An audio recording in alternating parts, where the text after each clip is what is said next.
bisa lebih keras lagi suaranya Medan, amin. Angkat tanganmu, oh shalalalalala. Aku cinta Yesus, shalalalalala. Oke, malam hari ini kita buat kesepakatan, kita buat gerakan bersama-sama. Setuju? Yang setuju bilang oke. Yang setuju bilang horas. Yang setuju bilang yeay. Ikuti saya, ikuti Pak Tudu, ikuti Tiara, dan ikuti Emi di depan. Ikuti V, oke? Buka kedua kakimu. Shalalalalala. Sambil nyanyi dong. Yesus cinta saya. Lagi, come on. Shalala. Asik. Shalala. Sambil sekarang lihat kiri kanan, senyum yang lebar sambil nyanyi. Yo bilang. Shalala. Manis banget ya senyuman orang-orang Medan ya. Hey. To God be the glory. Hallelujah. Oh, shalala.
Puji nama Tuhan, shalom. Shalom. Sekali lagi shalom. Shalom. Jemaat Tuhan yang bersuka cita sepanjang minggu ini boleh lambaikan tangannya.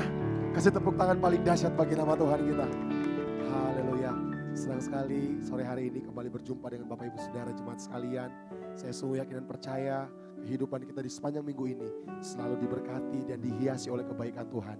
Sore hari ini kita mau datang bersyukur kepada Tuhan, menaikkan pujian penyembahan kita, membawa hati kita, membawa korban syukur persembahan kita. Mari kita bawa hati yang bersungguh-sungguh untuk datang menyembah Tuhan sore hari ini. Sebab Tuhan rindu melawat setiap hati kita. Sebelum kita memulaikan ibadah kita pada sore hari ini, jemaat Tuhan, saya minta semua bangkit berdiri.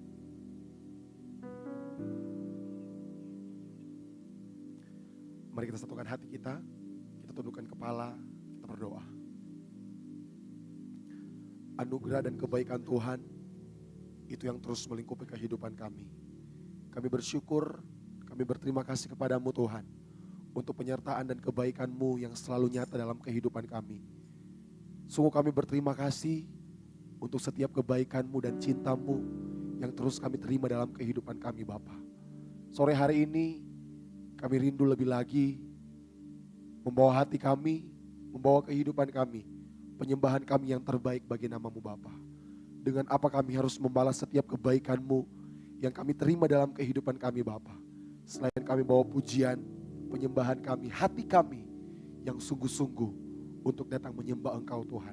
Sebab itu yang kami rindukan, itu yang kami perlukan dalam kehidupan kami. Selalu menikmati hadirat-Mu Bapa dalam kehidupan kami.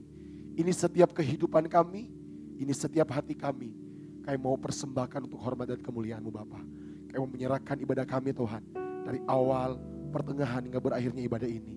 Biar hanya satu pribadi yang ditinggikan. Tuhan Yesus Kristus yang layak terima setiap pujian penyembahan kami.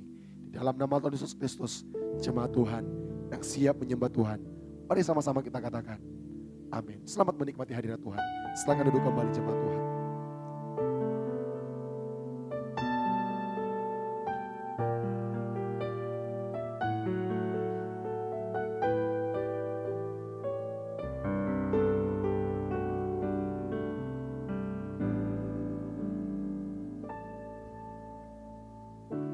Saat ku menyembah-Mu,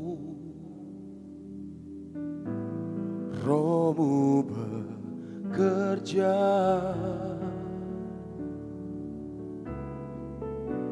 Saat ku memuji-Mu, Kau bertata di atas pujian. Ku angkat hatiku, ku pandang kekudusan-Mu. Saat ku sembah, ku puji-Mu, ku rasakan kehadiran-Mu Tuhan.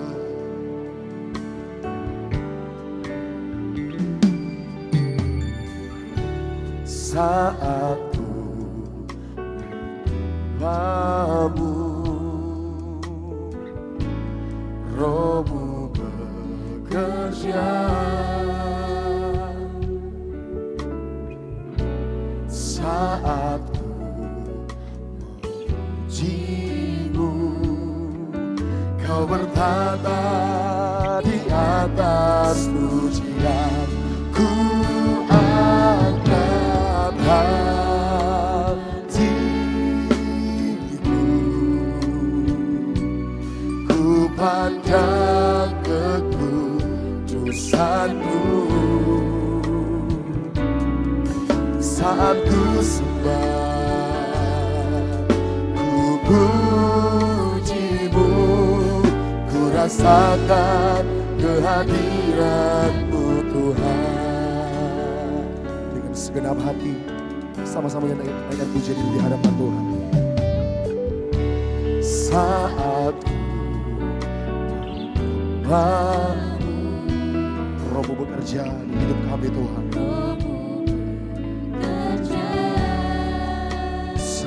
saat ku memujimu.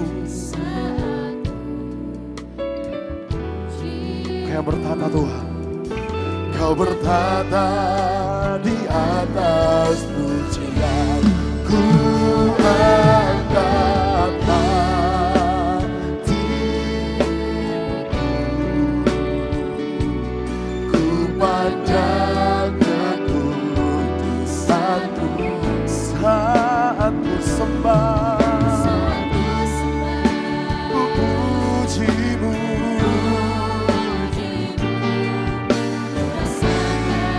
Kehadiran-Mu Tuhan. Saya rindu biar jemaat Tuhan sendiri naikkan pujian ini di hadapan Tuhan. Nyatakan kerinduan-Mu. Saat ku Roh-Mu bekerja,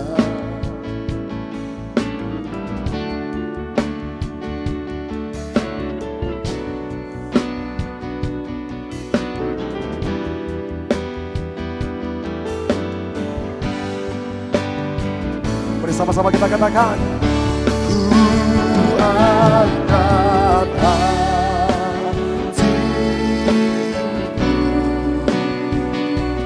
ku pandang kekudusan-Mu saat ku sembah, ku puji-Mu, ku rasakan kehadiran. Katakan ku angkat,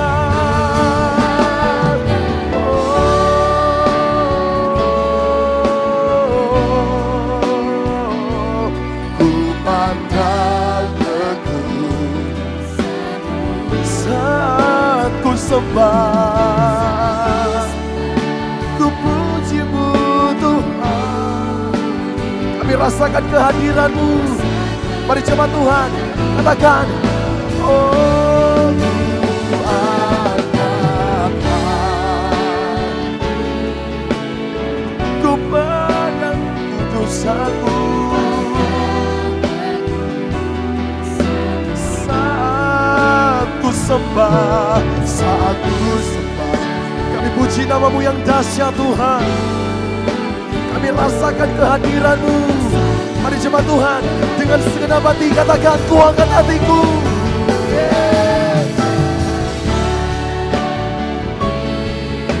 Kau lihat setiap hati kami yang bersyukur kepadamu Tuhan Yesus. Saat ku puji-Mu, saat ku sembah, ku puji-Mu, ku rasakan kehadiran-Mu Tuhan. Mari jemaat Tuhan, angkat tanganmu di hadapan Tuhan, nyatakan, ku angkat hati, ku pandang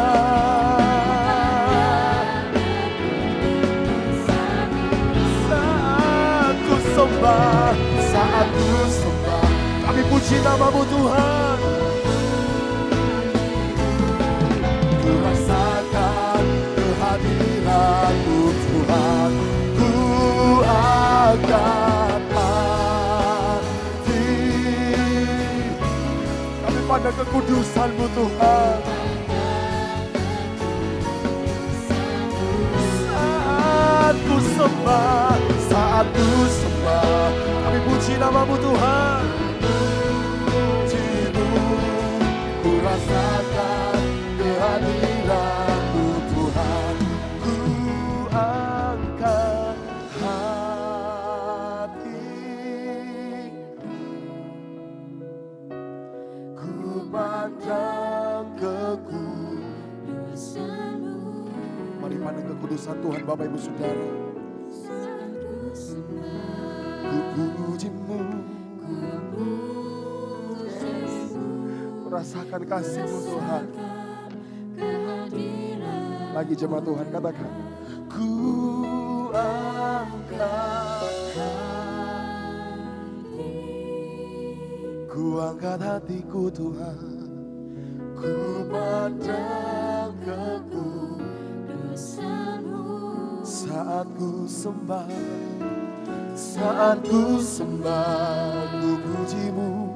Ku pujimu, ku rasakan kehadiran. Biar jemaat Tuhan sendiri katakan, ku angkat. Menaikkan sembahmu yang terbaik bagi Tuhan.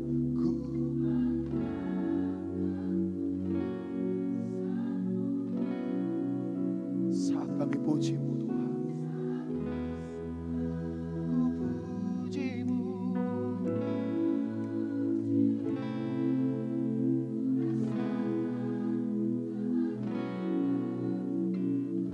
Katakan saat ku puji, sembah. Saat ku sembah, ku pujimu.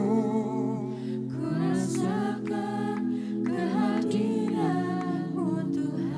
Saat ku sembah, Saat ku sembah, ku pujimu. Ku rasakan kehadiran-Mu Tuhan. Oh,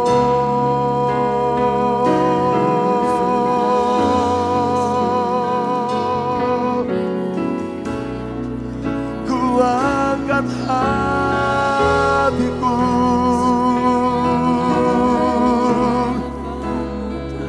ku pandang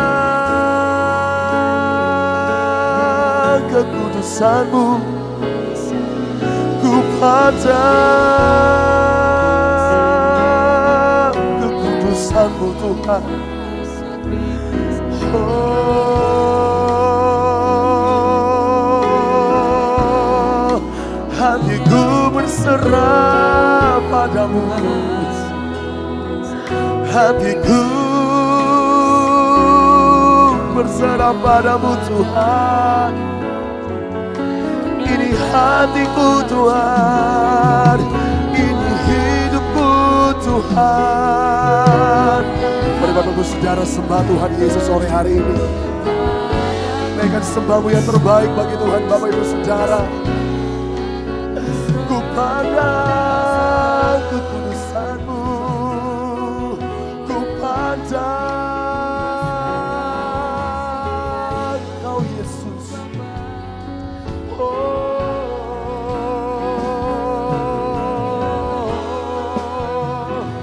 berserah padamu Tuhan, berserah padamu Yesus.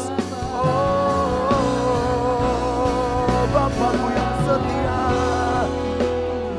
Bapakku yang setia. Mari terus naikkan sembahmu yang terbaik bagi Yesus kita. Sembah Dia, sembah Dia, muliakan namanya yang dahsyat. Naikkan sembahmu, pujianmu yang terbaik bagi Yesus kita.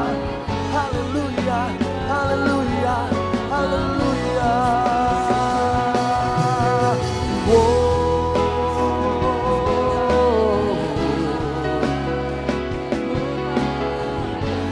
Haleluya.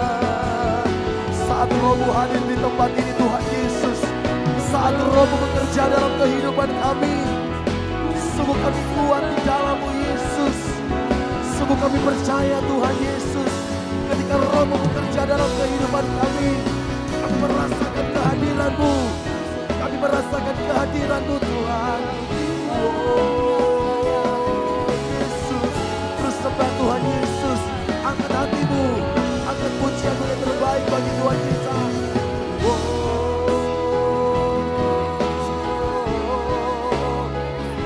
Yesus, Yesus Tuhan, kami berserah penuh kepadamu Tuhan Yesus. Kami berserah penuh kepadamu Tuhan Yesus. Oh lihat setiap hati-hati kami Yesus. Ini setiap hati kami, ini setiap kehidupan kami. Kami datang persembahkan kepadamu Tuhan Yesus. Kami persembahkan di atas nesta-Mu. Oh Yesus, Yesus Tuhan, Yesus Tuhan, Yesus, Yesus, Kau Raja kami, Kau Tuhan kami, Kau Allah kami, Kau pelindung saudara. Naikkan dulu sembahmu yang terbaik bagi Tuhan. Bersyukur, bersyukur atas perbuatan Tuhan yang dahsyat. Bersyukur atas perbuatan Tuhan yang dahsyat. Oh Yesus, Yesus Tuhan, Yesus Tuhan. Kau pemilik kehidupan kami Tuhan Yesus. Kau pemilik kehidupan kami Tuhan. Oh Bapa, Bapa, lihat kami anak-anak-Mu Tuhan Yesus. Ini setiap hati kami yang berserah. Kami tahu hidup kami adalah untuk kemuliaan-Mu Tuhan. Kami tahu Tuhan Yesus, hidup kami menyenangkan hati-Mu.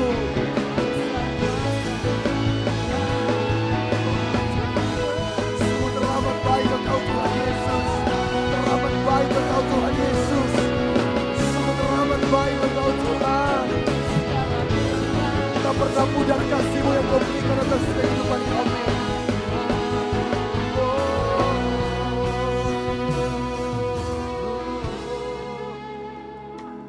Tak pernah pudar kasih-Mu Tuhan Yesus. Sungguh setiap hari kami merasakan Engkau hadir dalam kehidupan kami Tuhan. Kehadiran-Mu itu yang terutama dalam hati kami Tuhan. Kehadiran-Mu itu yang utama dalam hidup kami Tuhan Yesus.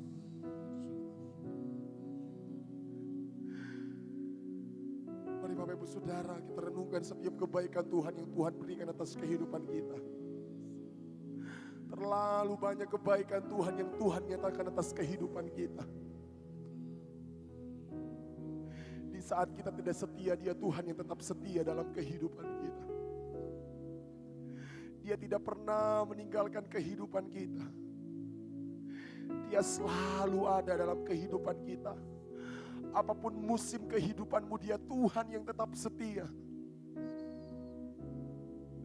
Mari bersyukur kepada Tuhan Bapak Ibu Saudara.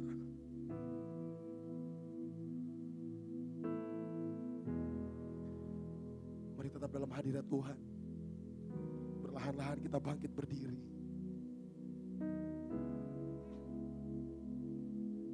Terima kasih Tuhan Yesus.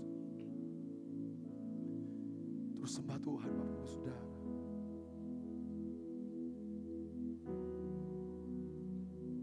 Terima kasih Tuhan Yesus. Biar hidup kami hanya untuk menyenangkan hati-Mu Tuhan. Biar kehidupan kami selalu meninggikan nama-Mu dalam kehidupan kami Tuhan.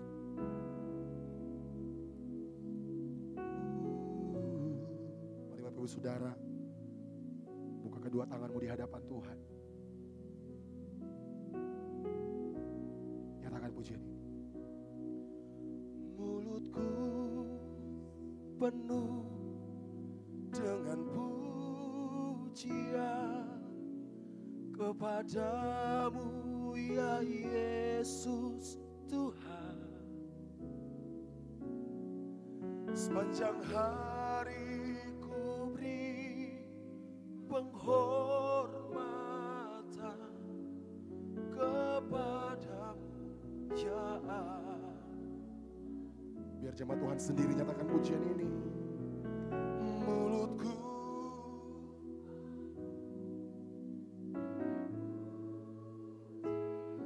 nyatakan di hadapan Tuhan.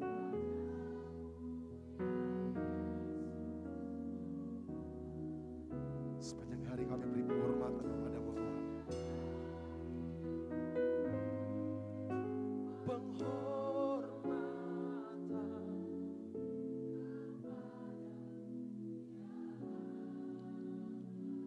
Dengan segenap hati nyatakan.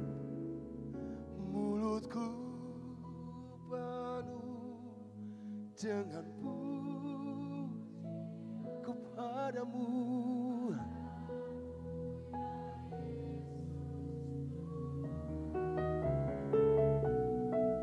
Sepanjang hari ku beri penghormatan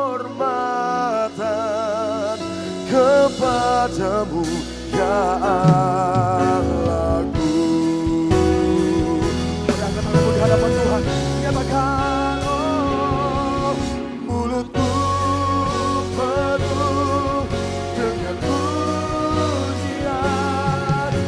Kepadamu ya Yesus Tuhan, sepanjang hari ku beri penghormatan kepadamu ya Allah. Dengan segenap hati sama-sama kita katakan, mulutku penuh kepadamu Tuhan Yesus. Sepanjang hari ku beri penghormatan kepadamu ya Allah. Lagi kita akan di hadapan Tuhan, mohon. Mulutku penuh dengan kepadamu Tuhan Yesus. Sepanjang hari ku beri penghormatan kepadamu ya Allah. Sepanjang hari ku beri penghormatan kepadamu ya Allah. Katakan, sepanjang hari ku beri penghormatan kepadamu ya Allah. Kasih tepuk tangan paling dahsyat bagi Allah kita yang luar biasa. Haleluya. Kami bersyukur kepadamu Tuhan Yesus untuk setiap kebaikan yang kami terima dalam kehidupan kami. Kami bersyukur untuk kehadiran-Mu dalam kehidupan kami. Sore hari ini Tuhan, kami rindu lebih lagi menaikkan sembah kami, sorak-sorai kemenangan kami. Karena kami tahu Tuhan, setiap kami yang hadir pada saat ini, kami adalah orang-orang yang lebih dari pemenang. Di dalam nama Tuhan Yesus Kristus, jemaat Tuhan yang siap bersorak dengan saya. Sama-sama kita katakan, amin. Sekali berikan sorak-sorak bagi Yesus kita yang dahsyat. Haleluya. Mari Bapak Ibu Saudara, naikkan sembah-Mu yang terbaik bagi nama Tuhan kita. Come on. Aku datang ya Tuhan untuk memenuhi panggilan, menjadi saksi iman melalui pujian. Sama-sama katakan. Bukan menyanyi, bukan menari, hanya untukmu Allah yang kasih. Kau melayani sepenuh hati. Segala kemuliaan bagimu Tuhan, Engkau ku sembah dalam roh dan kebenaran. Sampai pikiranku habis nafasku, Tuhan setia mengikutmu selalu. Oh Yesus Tuhanku. Mari sama-sama nyatakan, come on. Aku datang ya Tuhan untuk penuhi panggilan, menjadi saksi iman melalui pujian. Mari jemaat Tuhan, angkat tanganmu, katakan. Bukan menyanyi, bukan menari, bukan Allah yang kasih. Kau melayani sepenuh hati. Dewi Oikumene katakan. Segala kemuliaan Tuhan, Engkau ku sembah dalam roh dan kebenaran. Sampai pikiranku habis nafasku, Tuhan setia mengikutmu selalu. Oh Yesus Tuhanku. Come on Kak David, berikan sembah-Mu yang terbaik bagi nama Tuhan kita. Kami tahu Tuhan Yesus, biar di setiap kehidupan kami selalu kami menyembah Engkau. Segala kemuliaan hanya bagi nama-Mu Tuhan Yesus. Sampai putih rambut kita Bapak Ibu Saudara, kita mau terus sembah Tuhan, amin. Yang percaya katakan amin. Dengan iman katakan, Tuhan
bagi Yesus kita.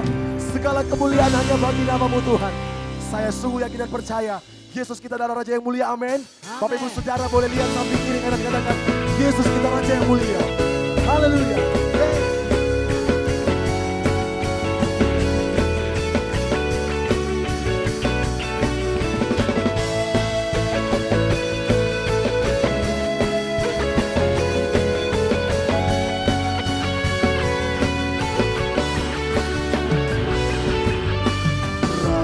Raja mulia,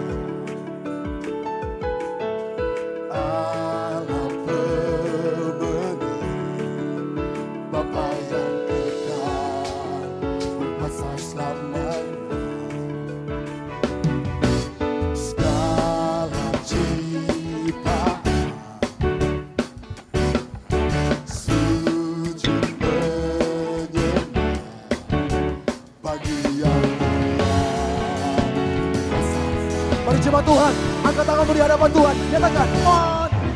Kaulah Tuhan, kaulah Raja, surga bumi menyembah, sorak-sorai kemenangan bagi Raja mulia, kemuliaan bagi Allah yang berkuasa selamanya. Engkaulah Raja.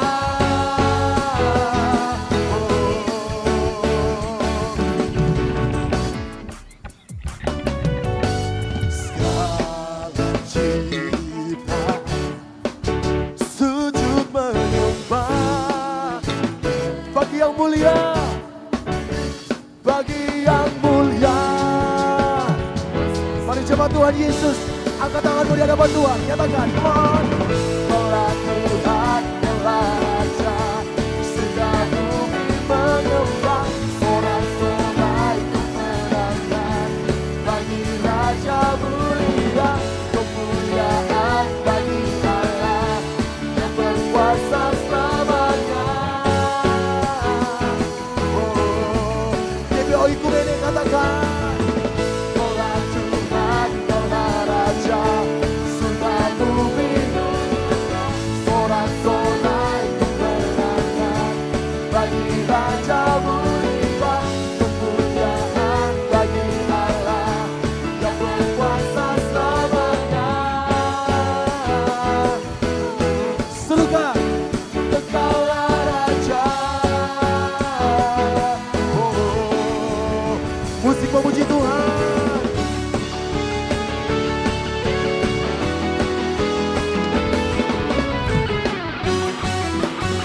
Hey, terpuji nama-Mu Tuhan Yesus. Kau berkuasa dulu, sekarang, sampai selama-lamanya Tuhan. Mari jemaat Tuhan, satu suara, katakan, come on.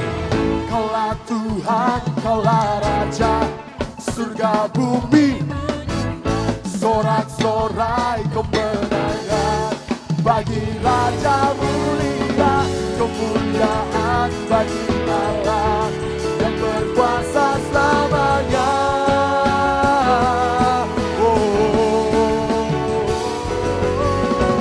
Kaulah Tuhan, kaulah Raja, surga bumi, sorak-sorai kemenangan bagi Raja mulia yang berkuasa. Satu suara, mari kita serukan, Engkaulah Raja. Nyatakan Yesus, Yesus. Satu suara katakan, Yesuslah. Kasih tepuk tangan bagi Raja kita yang dahsyat. Haleluya. Kau Raja kami Tuhan. Silakan duduk kembali jemaat yang diberkati Tuhan. Tiba saatnya kita akan mendengarkan pembacaan katekismus. Kepada yang bertugas dipersilakan.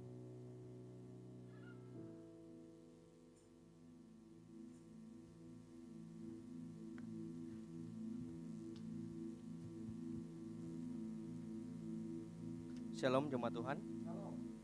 Selamat datang di GBOI Kumene atau Goal Sisi. Katekismus minggu ini terdapat satu pertanyaan yang sama dengan minggu lalu. Pertanyaannya akan saya bacakan dan jawaban akan kita baca bersama-sama. Pertanyaannya, berikan contoh ajaran yang bertentangan dengan Trinitas dalam sejarah gereja dan hingga kini ditemukan berbagai ajaran yang tidak sependapat dengan konsep Tritunggal. Antara lain, mari kita baca bersama-sama jawabannya. 3, 2, 1. Monarkianisme, modalistik atau Sabellianisme. Sabellianisme dinyatakan bidat dalam Konsili Konstantinopel I tahun 381. Paham Sabellianisme menyatakan bahwa Allah Bapa, Allah Anak dan Allah Roh Kudus bukanlah 3 pribadi ilahi, melainkan hanya merupakan 3 bentuk manifestasi atau modes dari Allah, yang sejatinya hanya terdiri dari 1 pribadi. Allah disebut sebagai Bapa dalam tindakannya, sebagai pencipta langit dan bumi, serta sebagai pemberi Taurat. Allah disebut sebagai Anak dalam inkarnasinya menjadi manusia Yesus Kristus. Allah disebut sebagai Roh Kudus dalam zaman gereja. Jadi ada 1 pribadi ilahi dengan 3 nama manifestasi. Demikian katekismus kita minggu ini. Tuhan Yesus memberkati.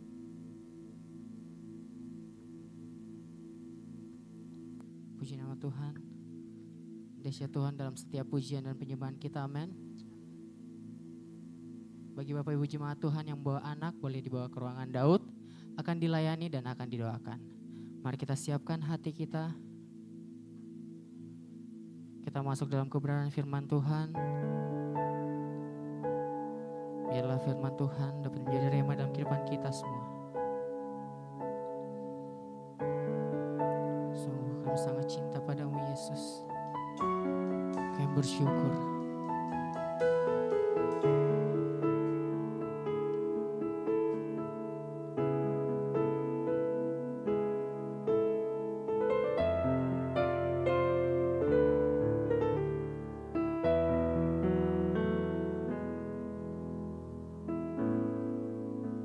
Bersyukur selalu bagi kasih-Mu di dalam hidupku,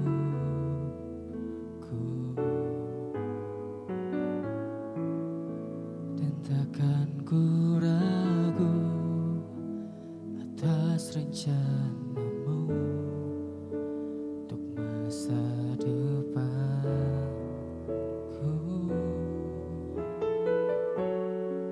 Sebagai Bapa yang baik, takkan pernah Kau melupakanku. Sebagai Bapa yang sangat baik, takkan pernah Kau meninggalkanku. Ku kan menari dan bersuka karena-Mu, oh Yesusku, dan ku kan minum air-Mu bagai rusa rindu. Selalu ku hidup dalam-Mu dan hidup-Mu di dalamku, oh Yesusku. Kau sangat ku cinta. Berikan tepuk tangan bagi Tuhan kita Yesus Kristus. Sungguh kami cinta padamu Tuhan.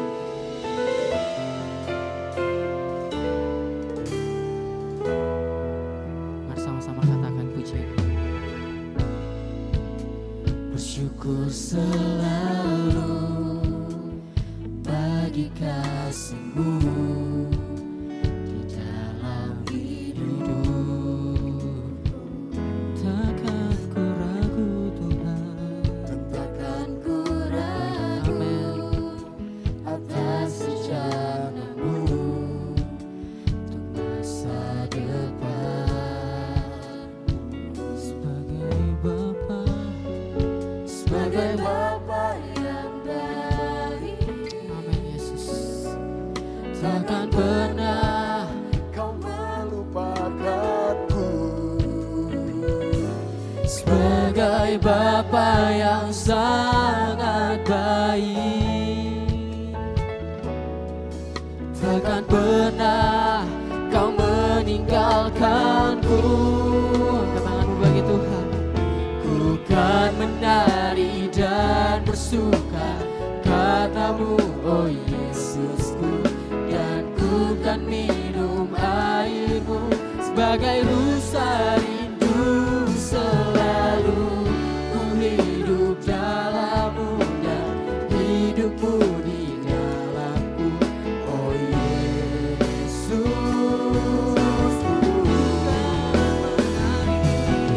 Ku kan menari dan bersuka padamu, oh Yesusku, dan ku kan minum airmu sebagai rusa rindu selalu. Ku hidup dalammu dan hidupmu di dalamku, oh Yesus.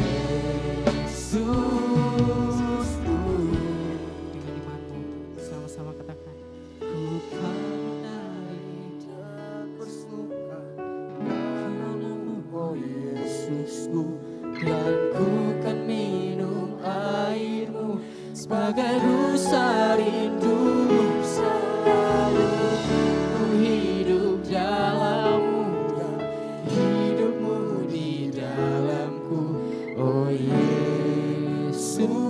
Mari saya undang kita sambil bangkit berdiri. Ku kan menari, amin, karenamu, oh Yesusku, dan ku kan minum airmu sebagai rusa rindu selalu. Ku hidup dalammu dan hidupmu di dalamku, oh Yesus. Kau sangat ku cinta. Mari angkat tanganmu bagi Tuhan kita. Nyatakan dengan imanmu. Ku kan menari dan bersuka karenamu, oh Yesusku, dan ku kan minum airmu sebagai rusa rindu selalu. Ku hidup dalammu dan hidupmu di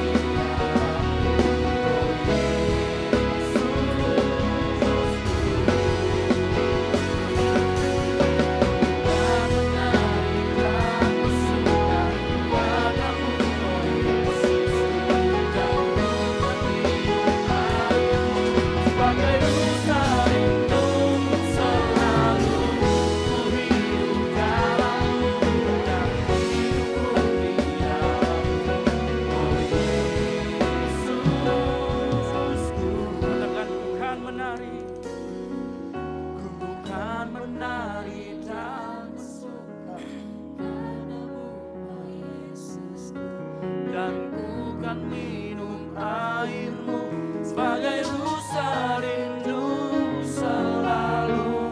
Ku hidup dalammu dan hidupmu di dalamku, oh Yesusku.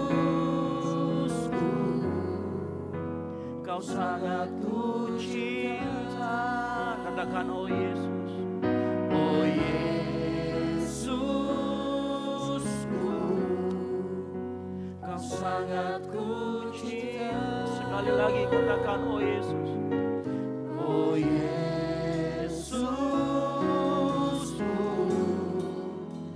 Kau sangat ku cinta. Kasih tepuk tangan yang meriah buat Tuhan Yesus. Haleluya, haleluya, haleluya, haleluya, haleluya.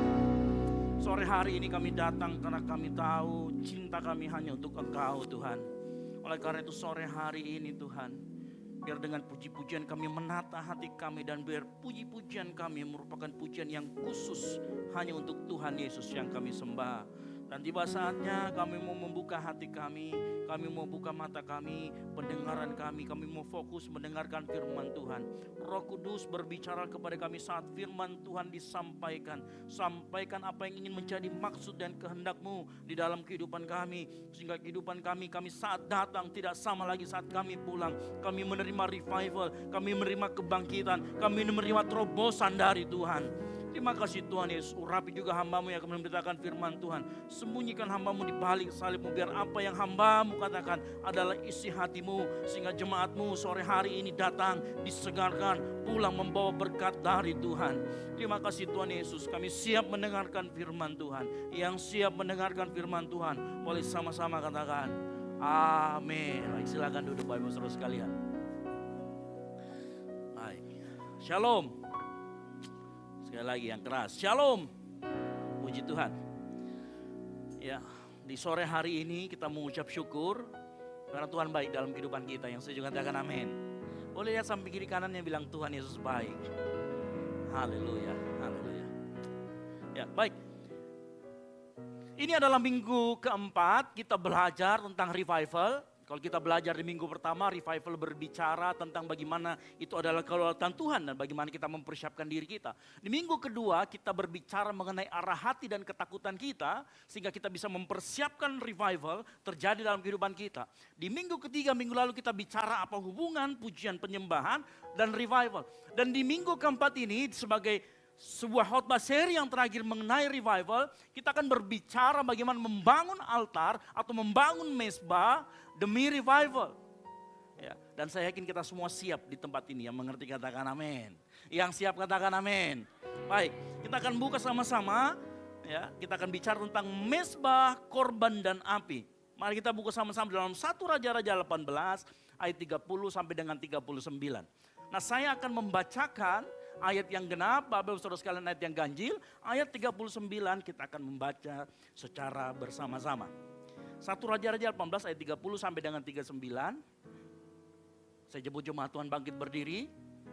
Yang sudah ketemu ayatnya boleh katakan yes. Ada di depan, kita akan baca, saya akan baca ayat 30, 31 Bapak Ibu Saudara sekalian dan begitu selanjutnya. Kata Elia kepada seluruh rakyat itu, datanglah dekat kepadaku. Maka mendekatlah seluruh rakyat itu kepadanya. Lalu ia memperbaiki mezbah Tuhan yang telah diruntuhkan itu. 31.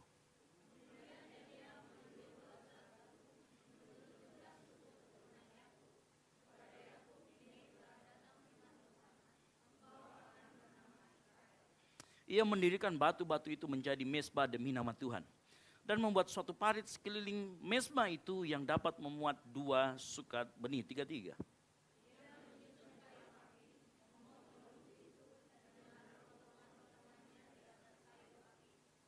Sesudah itu ia berkata, penuhilah 4 buyung dengan air dan tuangkan ke atas korban bakaran dan ke atas kayu api itu.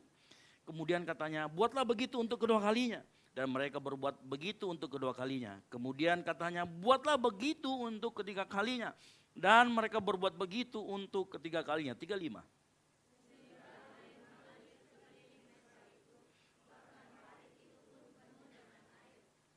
Kemudian pada waktu mempersembahkan korban petang, tampillah Nabi Elia dan berkata, ya Tuhan, Allah Abraham, Ishak dan Israel.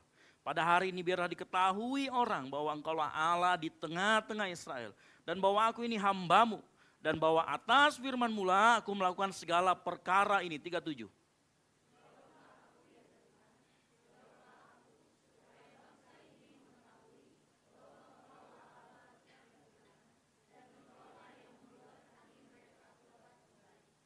Lalu turunlah api Tuhan menyambar habis korban bakaran, kayu api, batu dan tanah itu.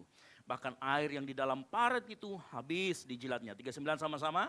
Ketika seluruh rakyat melihat kejadian itu, sujudlah mereka serta berkata, Tuhan dialah Allah, Tuhan dialah Allah. Amin. Silakan duduk.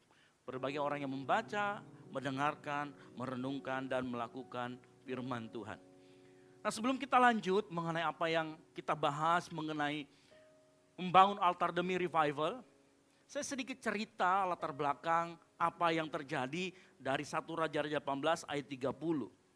Nah, zaman itu Israel itu dipimpin oleh seorang raja yang jahat, namanya Ahab. Kenapa saya katakan jahat? Karena ternyata Ahab ini melakukan apa yang jahat di mata Tuhan. Dia mendirikan banyak sekali mezbah-mezbah berhala kepada Baal. Ya, karena kenapa?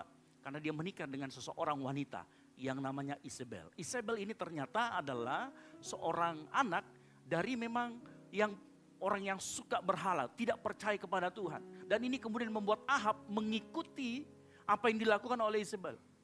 Ya. Dan kalau kita perhatikan, saya mau kasih tahu. Dewa Baal itu adalah dewa kesuburan. Dewa yang mencurahkan dan menguasai cuaca. Dia bisa memberikan cuaca apapun yang kita mau. Itu menurut cerita mitologi waktu itu. Nah kalau kita mau lihat baik-baik, suatu kali bayangkan Elia pernah ngomong gini, tidak akan ada hujan selama 3,5 tahun. Ingat perhatikan, orang Israel menyembah Baal yang diakui sebagai dewa kesuburan yang bisa mendatangkan curah hujan. Tetapi di saat yang bersamaan Elia ngomong gak akan ada hujan 3,5 tahun. Luar biasa ya Elia ya. Dia berfirman seperti itu atas perintah Tuhan dan betul-betul tidak ada. Ini menceritakan bagaimana sebenarnya dewa Baal tidak ada apa-apanya dengan Allah Israel. Ini luar biasanya cerita ini.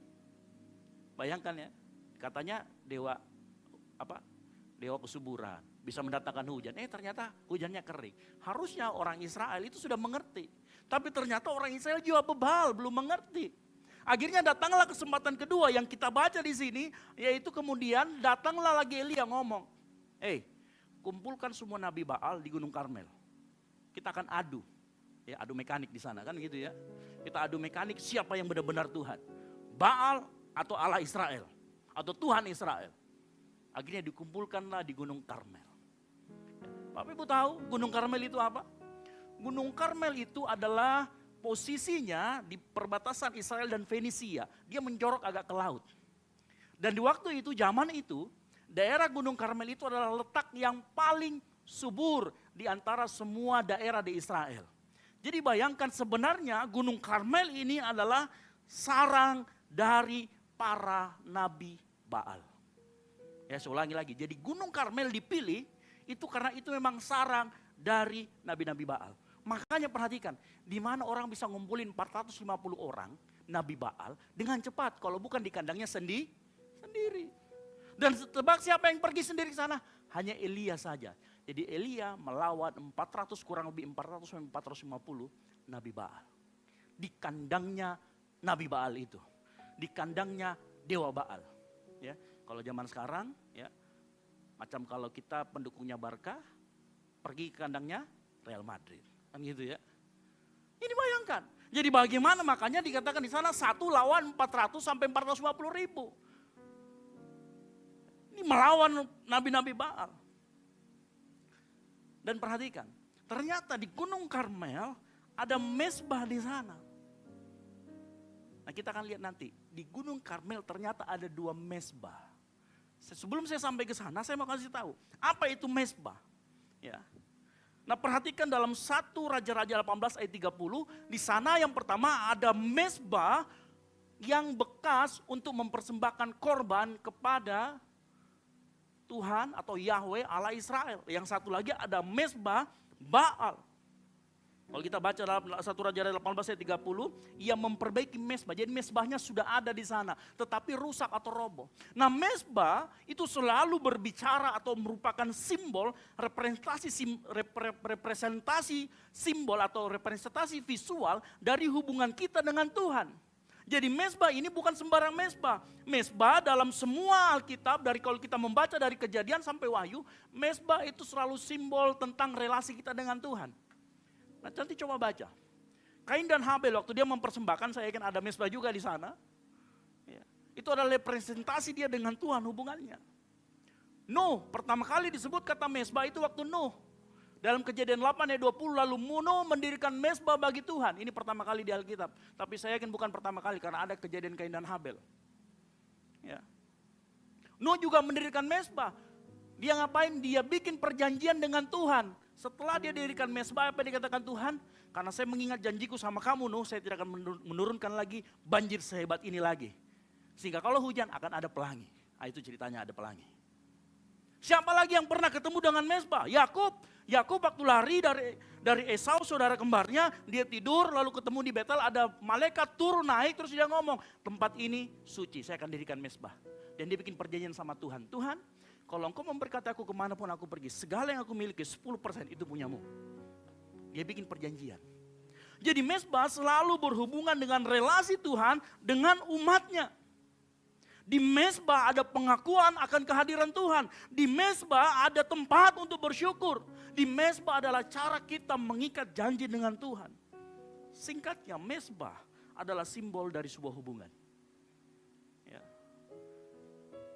Sama seperti kalau orang menikah. Simbol hubungannya apa? Cincin. Begitu juga. Dengan Tuhan ada mezbah. Nah menariknya begini. Di Gunung Karmel itu ada 2 mezbah tadi saya katakan. Satunya mezbah yang punya Allah Israel tapi dia rusak. Satunya lagi mezbah tetapi punya Nabi Baal. Nah perhatikan. Ternyata kedua mezbah ini menggambarkan bagaimana kita yang pertama. Mezbah yang rusak itu menghubungkan atau berbicara mengenai hubungan kita yang rusak dengan Tuhan. Waktu tadi saya perlihatkan ini, 1 Raja 18 ayat 3 dikatakan, ia memperbaiki mezbah Tuhan. Mezbah ini punya siapa? Punya Tuhan, tapi rusak. Ya. Kalau mezbah itu rusak, berarti ini berbicara tentang bagaimana relasi kita dengan Tuhan juga sedang rusak. Ingat, mezbah yang rusak ini posisinya benar. Mezbah ini punya Tuhan. Tapi sedang rusak, sama seperti kehidupan kita. Kita bisa aja ke gereja, kita bisa aja memuji Tuhan, kita mengangkat tangan, suara paling keras, tapi ternyata hubunganmu dengan Tuhan rusak. Ini berbicara tentang mezbah yang rusak. Karena sekali lagi saya katakan, mezbah itu adalah simbol relasi kita dengan Tuhan. Nah kalau mezbah kita rusak, berarti hubungan kita dengan rusak. Orang dengan mezbah yang rusak bisa tetap pergi ke gereja, bisa tetap berkata haleluya, amin. Tapi sebenarnya dia gak punya hubungan sama Tuhan. Halo? Ingat bangsa Israel, waktu dia menyembah Baal, di saat yang bersamaan dia juga menyembah Tuhan. Begitu berbicara tentang kesuburan, pertanian, mereka menyembah Baal. Tapi begitu hari Sabat, mereka datang juga ke gereja, mereka datang kepada Tuhan Yahweh. Banyak dia orang Kristen juga seperti itu, hanya diberi Tuhan, hanya diberikan waktu di hari Minggu. Senin sampai Selasa bukan Tuhan lagi yang berkuasa dalam hidupnya. Inilah ciri-ciri dari mezbah yang rusak. Ya. Mezbah rusak bukan dia nolak Tuhan, bukan dia nggak percaya Tuhan, dia percaya Tuhan, tetapi Tuhan tidak lagi menjadi pusat dalam hidupnya, Tuhan tidak lagi menjadi raja dalam hidupnya. Makanya ciri-cirinya begitu, orang dia bisa ke gereja, bisa pelayanan malah, bisa khotbah malah, tapi nggak punya hubungan sama Tuhan. Hidupnya kelihatan religius, tapi nggak pernah ada api dalam hidupnya, tapi nggak pernah ketemu Tuhan dalam hidupnya. Dia bisa datang tiap hari. Bukan tiap minggu dia datang ke gereja. Tapi gak pernah jumpa Tuhan dalam hidupnya. Ada orang seperti ini. Mezbahmu sedang rusak. Kalau engkau mengalami ini hari-hari ini. Mezbah rusak juga artinya begini. Hari Minggu datang ke gereja, tetapi hari-hari yang lain bukan lagi nilai-nilai kerajaan Allah yang kita pegang, tetapi nilai-nilai dunia yang kita pegang. Apa maksudnya nilai dunia yang kita pegang? Cara kita mengambil keputusan, itu kemudian kita mengikuti apa yang dunia anut. Karena orang Israel juga begitu. Tadi saya katakan, kalau berhubungan dengan kesuburan, dia minta sama dewa Baal. Begitu hari Sabat, dia minta sama Tuhan Allah Israel. Ada juga orang Kristen yang model seperti itu. Tolong tersinggung ya. Halo? Begitu hari Minggu, rohani sekali. Tapi begitu Senin sampai Sabtu, cara mengambil dia keputusan gak pernah tanya sama Tuhan. Karena gak punya relasi. Halo? Karena gak punya relasi sama Tuhan, keputusan hidupnya seperti karir. Dia akan memilih pekerjaan yang rawan ketimbang yang tidak rawan. Mungkin yang rawan penghasilannya besar. Misalkan dekat dengan dunia malam. Penghasilannya besar. Tapi resiko jatuhnya besar. Ada satu lagi. Oh ini kecil penghasilannya. Tapi ini lebih aman. Karena dia mengejar keuangan. Ngejar cuit, busar, butuh uang segera. Dia milih tuh. Yang resikonya tinggi. Sama juga waktu mirip pasangan hidup. Yang satunya biasa aja tapi anak Tuhan. Yang satunya cakep banget. Tapi beda server. Halo, nilai dunia kan maunya lihat tampaknya kalau dia diajak kondangan bagus kak kelihatannya. Dianya bagus, kaunya yang enggak bagus. Ya. Halo, itu artinya mezbah kita juga sedang rusak. Orangnya mezbahnya rusak, saya mau kasih tahu. Dia nggak menjadikan Tuhan sebagai raja, dia jadikan Tuhan sebagai penasehat tambahan. Tahu penasehat tambahan? Hanya advice, tidak mau diturutin. Tuhan, ada ini 2 orang dekati kak. Ya, yang satu yaitu beda server, yang satu, tidak tajir kita tapi anak Tuhan. Karena nilai dunia, biar beda server deh. Saya tarik dia nanti, saya jadi penerang buat kehidupannya, emang kok PLN. Tapi seringkali kita memilih dengan cara itu, betul apa betul? Halo? Kita jadikan firman Tuhan hanya sebagai nasihat, bukan sebagai sesuatu yang harus kita turuti. Tuhan jadi penasehat, bukan jadi raja, itu menurunkan. Banyak orang yang seperti ini, mezbahmu sedang rusak. Ya. Mezbah orang yang sedang rusak juga, dia fokusnya bukan lagi Tuhan, kesibukan, kerja. Karena kesibukannya dia nggak bisa atur waktu, akhirnya dia lupakan. Kalau kita punya barang, dia bisa rusak ada 2. Kalau kita pakai atau nggak pakai, betul atau tidak? Ada barang yang nggak pernah kita pakai, dia lama-lama rusak. Kenapa kita nggak pernah pakai barang kita? Yang rusak itu kita tinggalkan karena kita sibuk dengan yang lain, betul atau tidak? Nah sama dengan mezbah yang tadi rusak, mungkin nggak pernah dipakai atau mungkin juga dihancurkan karena Nabi Baal, ditinggalkan. Nah kita juga bisa sama. Ternyata kita punya kesibukan yang super sibuk, lalu kita lupa membangun mezbah kita. Kita lupa memelihara relasi kita dengan Tuhan. Karena kesibukan. Jangan salah, kesibukan ini juga hal yang berbahaya. Makanya kan kalau kita lihat perumpamaan Yesus mengenai benih, dihimpit oleh dunia dan kesibukannya. Hati-hati dengan kesibukan. Bahkan kesibukan pelayanan juga tidak menjamin ada mezbah di sana. Yang mengerti katakan amin. Halo? Ingat loh ya, mezbah yang rusak ini dia nggak nolak Tuhan, dia percaya sama Tuhan, tetapi relasinya tidak ada dengan Tuhan. Ada mezbah yang kedua. Mezbah yang kedua ini punyanya Nabi Baal. Ini yang disebut dengan mezbah palsu. Ya. Nah mezbah palsu ini artinya begini, kalau yang tadi kan arahnya tetap ke Tuhan. Mezbah ini memang punyanya Tuhan. Tapi kalau mezbah palsu ini bukan punya Tuhan. Emang punya berhala. Berhala dalam hati kita, bisa di luar kita, bisa di dalam kita. Berhala di luar kita bisa kekayaan. Bisa pangkat, bisa jabatan. Bisa pasangan hidup. Bisa anak. Berhala di dalam diri kita itu bisa kesombongan. Bisa berhala pengakuan. Bisa berhala validasi. Ada banyak berhala baik di dalam ataupun di luar kita. Nah mezbah palsu, mezbah Baal itu menggambarkan mezbah, menggambarkan kehidupan kita yang tidak kenal Tuhan. Ya. Nah perhatikan, orang yang punya mezbah palsu, pola relasinya dengan mezbah tersebut itu juga pola relasi transaksional. Tahu artinya transaksional? Sebuah mezbah kalau pusatnya bukan Tuhan yang benar, tetapi objek yang lain, entah itu di luar kita atau di dalam kita, maka relasi perjanjiannya, maka model hubungannya itu model hubungan transaksional. Logika bermainnya di mezbah yang palsu atau mezbah Baal ini adalah, kalau aku melakukan ini, maka Tuhan akan melakukan itu. Ngerti maksud saya? Itu transaksional. Coba perhatikan satu raja-raja ini. Orang para Nabi Baal dia merjingkat-jingkat supaya Tuhannya melakukan sesuatu. Betul atau tidak? Ya. Tuhannya versi Nabi Baal tidak lagi diperlakukan sebagai pribadi yang berdaulat. Kenapa? Karena dia bisa dimanipulasi, bisa dikontrol. Ya. Bisa dipancing dengan joget-joget, dengan jingkrak-jingkrak. Ya. Melalui usaha manusia. Ingat, perhatikan, mezbah palsu, mezbah Baal, dia nggak pernah menyembah Tuhan sebagai Tuhan, tetapi dia menjadikan Tuhan sebagai alat untuk mencapai tujuan. Halo, saya kasih lihat ini karena kadang ada orang yang mengaku Kristen tetapi memperlakukan Tuhan kayak Baal, kayak sesembahan. Oh kalau saya ke gereja nanti saya akan dapatkan berkat.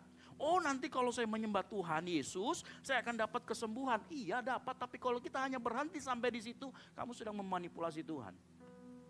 Kamu sedang menciptakan Tuhan yang lain versimu, bukan Tuhan yang benar. Halo? Makanya banyak orang berpikir kalau aku sudah pelayanan, aku sudah ngasih persembahan, aku sudah puasa, sudah doa, sudah menabur ini, menabur itu, harusnya Tuhan buat saya kehidupan saya lebih baik. Kalau ada engkau berpikir hari ini mungkin mesbahmu bukan yang tadi, mesbah yang kenal Tuhan. Mungkin mesbahmu mesbah Baal. Tolong tersinggung ya. Halo? Orang yang seperti ini aku sudah setia Tuhan. Seminggu 3 kali pelayanan. Persepuluhan rajin. Sekarang giliran Tuhan dong berkati saya. Ada yang seperti itu. Ini pola relasi dari mesbah Baal.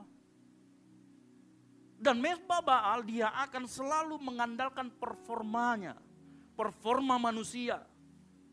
Perhatikan, ini ayat yang keberapa nih? Ayat yang ke-26. Ayat 28, karena dia tidak bisa hanya jingkrak-jingkrak. Ayat 28 dia ngapain? Dia tore-tore dirinya dengan pedang. Supaya apa? Sebagai sesembahan. Supaya Baalnya melakukan sesuatu. Akhirnya apa? Ini berbicara tentang performa. Dipikir dengan performanya Tuhan menabi Baalnya itu dia akan melakukan lebih daripada melakukan sesuatu. Ini kan alat manipulasi Tuhan. Mereka sedang memanipulasi. Karena tidak ada respon dari Baal, makanya diejekin sama Elia. Hei, siapa tahu itu Tuhanmu lagi tidur, lagi bepergian, lagi nonton rajin. Coba dicek-cek dulu Tuhanmu itu. Diejekin sama Elia.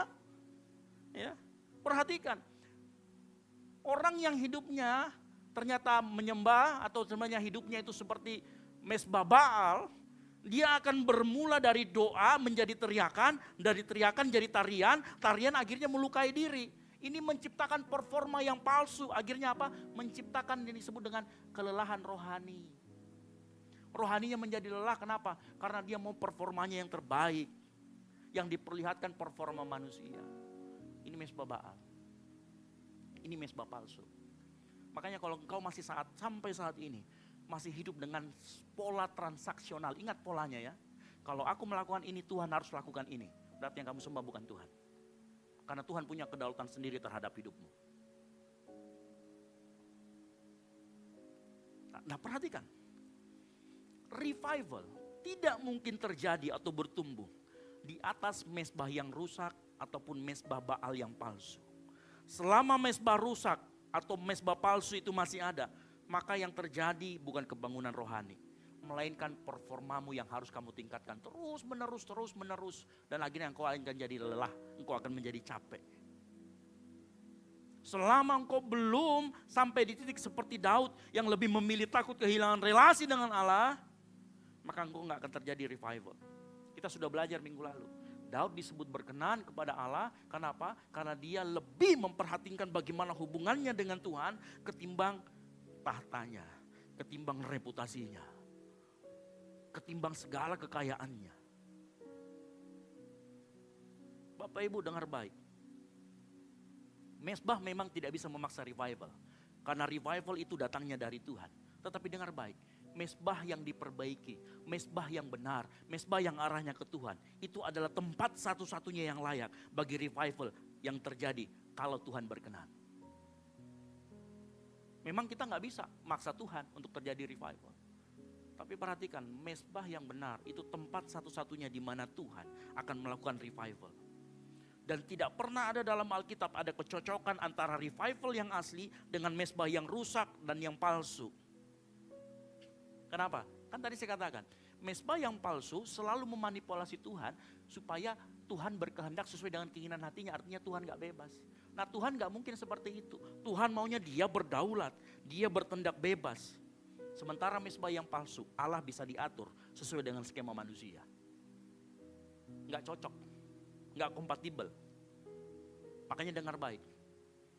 Tugas kita, saya beritahu kepada jemaat Tuhan di tempat ini, tugas kita bukan memproduksi revival, tapi tugasmu dan saya memperbaiki mesbah dan mempersiapkan hati. Yang mengerti katakan amin. Apinya urusan Tuhan, mesbahnya urusan engkau dan saya. Ingat tadi, mesbah berbicara tentang relasi. Nah, pertanyaannya begini, bagaimana cara kita memperbaiki mesbah? Bagaimana cara kita kemudian memperbaiki relasi? Ya. Di sini kita sering salah mengerti. Kita mencampur adukan teologi kadang-kadang. Kenapa? Oh, cara memperbaiki relasi adalah berkorban. Karena Yesus kan berkorban, apalagi cerita ini kan nanti ada korban. Betul atau tidak? Kadang-kadang kita punya pengajaran seperti itu. Banyak ajaran rohani juga salah mengajarkan perbaiki korban maka relasi pulih. Ini terbalik. Alkitab secara konsisten mengajarkan relasimu harus pulih dulu, baru korbanmu mendapatkan makna. Yang mengerti katakan amin. Saya jelaskan sedikit. Dalam Hosea 6 ayat 6 berkata begini. Sebab aku menyukai kasih setia. Dan bukan apa? Korban sembelihan. Dan aku menyukai apa? Pengenalan akan Allah lebih daripada korban-korban bakaran. Kasih setia dan pengenalan akan Allah itu berbicara relasi. Betul atau tidak? Ternyata relasi itu di atas daripada korban. Saya mau tegaskan sore hari ini. Tanpa relasi, korbanmu itu gak ada apa-apanya. Korbanmu itu hanya performa. Korbanmu itu hanya alat memanipulasi Tuhan. Tanpa mesbah, tanpa relasi. Mungkin kita bertanya, tapi Kak, kan korban Kristus juga memulihkan relasi kita dengan Allah. Dengar baik, saya jelaskan. Kadang-kadang kita salah mengerti. Karena kita beranggapan kan Yesus berkorban duluan. Makanya dia memulihkan kita dengan Bapa, relasinya dipulihkan. Betul, tapi ingat, korban Yesus dan korban kita itu berbeda kategorinya. Korban Bapa Yesus itu dari Bapa ke kita. Tapi ingat, korban kita dari Bapa itu adalah korban ucapan syukur. Sehingga saya mau katakan korban Yesus dan korban kita berbeda kategori. Korban Kristus memulihkan relasi, tetapi korban kita merespon relasi tersebut. Yang mengerti katakan amin. Nah, saya mau kasih tahu, ya. Ini saya lanjut cerita lagi. Waktu Elia mulai saatnya tiba gilirannya, ya. Waktu Elia tiba gilirannya, Elia nggak langsung panggil apinya. Elia juga nggak langsung perbaiki mesbahnya. Ya. Apa yang dilakukan oleh Elia? Saya konstruksi sedikit kejadiannya waktu itu. Bayangkan kita ini ada di kandangnya Nabi Baal. Contoh saya Elianya. Ini jemaat Tuhan misalkan Nabi Baal beserta dengan yang lain. Pertanyaan, kalau kita jadi orang Israel, dengan saat itu kondisinya menyembah berhala, Anda akan berdiri di sisi saya atau di sisinya Nabi Baal sebagai orang umat Israel? Pasti akan berdiri di sisi Nabi Baal, karena kan lebih banyak, betul atau tidak? Kandangnya orang ini. Kalau kalah Elia mati juga dia. Wajar ya. Makanya yang Elia lakukan pertama kali kalau kita perhatikan, dia katakan apa? Di ayat yang ke-29 30, datanglah dekat kepada. Yang pertama Elia lakukan adalah, hei orang Israel, ganti sisi dulu. Jangan di sebelah sana, sebelah sini. Halo, makanya Elia berkata gini, datanglah dekat kepadaku. Elia memanggil rakyat mendekat, bukan ke mesbah dulu. Kenapa? Elia itu perwakilan dari Tuhan. Nabi Elia adalah representasi dari Tuhan, karena dia adalah Nabi Tuhan. Makanya saya mau katakan, pemulihan relasi atau mesbah selalu dimulai dengan pemulihan arah hati. Yang mengerti katakan amin. Posisimu dulu, karena dengar baik ya, mesbah atau relasi tidak mungkin dipulihkan dengan yang namanya tanpa kedekatan. Ya, kalau kamu lagi marahan sama pacarmu, kamu pasti capek-capek bawakan itu martabak malam-malam ke tempatnya, betul atau tidak? Karena kenapa? Kehadiran diperlukan untuk memulihkan relasi. Yang mengerti katakan amin. Iya kan? Elia memanggil rakyat mendekat supaya apa? Israel diajak untuk mendekat dengar suara Tuhan. Karena suara Tuhan itu datangnya dari Nabi. Nabi itu kan fungsinya gitu. Tuhan berfirman, Nabi yang menyuarakan ke umat. Makanya waktu Elia manggil, datang kepadaku. Jadi sebenarnya kita disuruh datang dulu mendekat. Waktu itu bangsa Israel jauh secara relasi. Posisinya di luar. Ya. Tuhan sudah jauh. Makanya sore hari ini dengar baik-baik. Kalau mesbahmu sedang rusak, ayo mendekat lagi. Yang mengerti katakan amin. Bilang sama Tuhan, Tuhan aku mau mendekat lagi. Aku mau ganti posisi. Aku mau sekarang mendekat kepadamu Tuhan. Karena dengar baik. Relasi tidak akan pulih tanpa kedekatan. Relasimu dengan Tuhan, kau harus mendekat. Makanya tahun lalu kita punya khotbah, kita punya judul tema Natal apa? Allah hadir menyelamatkan keluarga. Tahu nggak? Kehadiran Allah, kedatangan Allah, bagaimana dia inkarnasi dari Allah ya, yang omnipresent menjadi yang transcendent atau yang menjadi yang Allah yang hadir, itu kenapa?